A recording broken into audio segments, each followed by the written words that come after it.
Hey everyone! Welcome back to another episode of Fridays with a Ranger. I'm Ranger Shannon with Lewis and Clark National Historic Trail, and thanks so much for joining me once again. Now I also have here my trusty sidekick back again for another video, Honorary Ranger Fig. She insisted on helping out with another video, and I'm not one to say no to Fig. Thanks so much for helping out again, Fig. We're glad to have you back. Now, since we're all stuck at home, I thought it might be fun for us to go on a little virtual vacation together. So, grab your hiking boots and let's join the Corps of Discovery on a trip to White Cliffs, Montana. Shown on the screen is a photo of White Cliffs. White Cliffs is a cluster of stunning natural rock formations surrounding both sides of the Upper Missouri River.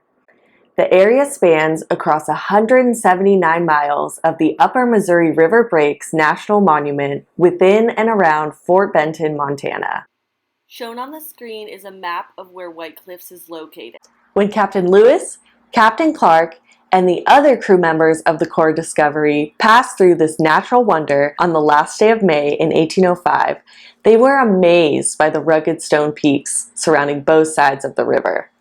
Lewis quickly began making notes in his journal about the assumed geology of these structures, since President Thomas Jefferson's instructions for documenting new discoveries was not limited to just new plants and animals. It also included any geological subjects considered worthy of note. Here are Captain Lewis's observations about White Cliffs from his journal. Shown on the screen is a reenactment of Captain Lewis traveling through White Cliffs, with my hamster Fig portraying Captain Lewis. However, please note that Captain Lewis was not a hamster. The hills and river cliffs which we pass today exhibit a most romantic appearance. The bluffs of the river rise to the height of from 200 to 300 feet, and in most places nearly perpendicular. They are formed of remarkable white sandstone, which is sufficiently soft to give way readily to the impression of water. 2 or 3 thin horizontal stratas of white freestone, on which the rains or water make no impression, lie embedded in these cliffs of soft stone near the upper part of them.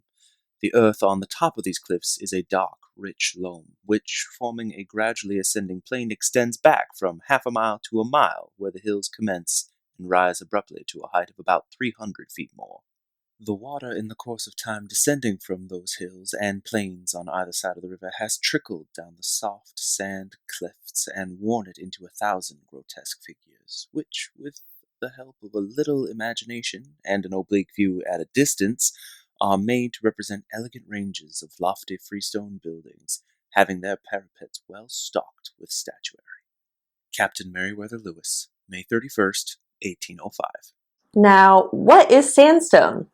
Get ready, because we're about to learn a little bit of geology. Sandstone is a type of sedimentary rock. Sedimentary rock is made up of sediment. So, what is sediment, you may be wondering? Sand at a beach, a lake, or what I have here in this green plastic bucket is an example of sediment. It's made up of small pieces of rocks, minerals, and animal or plant material, such as algae or coral, that's broken down by water from rivers, lakes, streams, or seas over time. Sedimentary rock is formed when these fragments combine in layers due to minerals, chemicals, or even electricity at the surface of the earth in either water or land, forming new rock structures. Sandstone, as you may have guessed from its name, is made up of small fragments of rock, such as sand, that are transported from their original sources and deposited in water.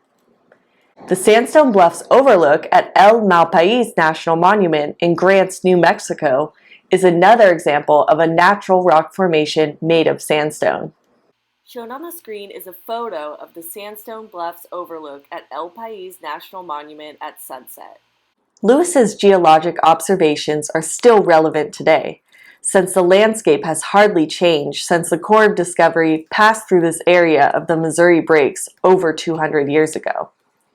Long past their visit, geologists determined that White Cliffs were formed during the Cretaceous period, 135 to 65 million years ago, when dinosaurs roamed Montana. Shown on the screen is an illustration of 4 different types of dinosaurs during the Cretaceous period.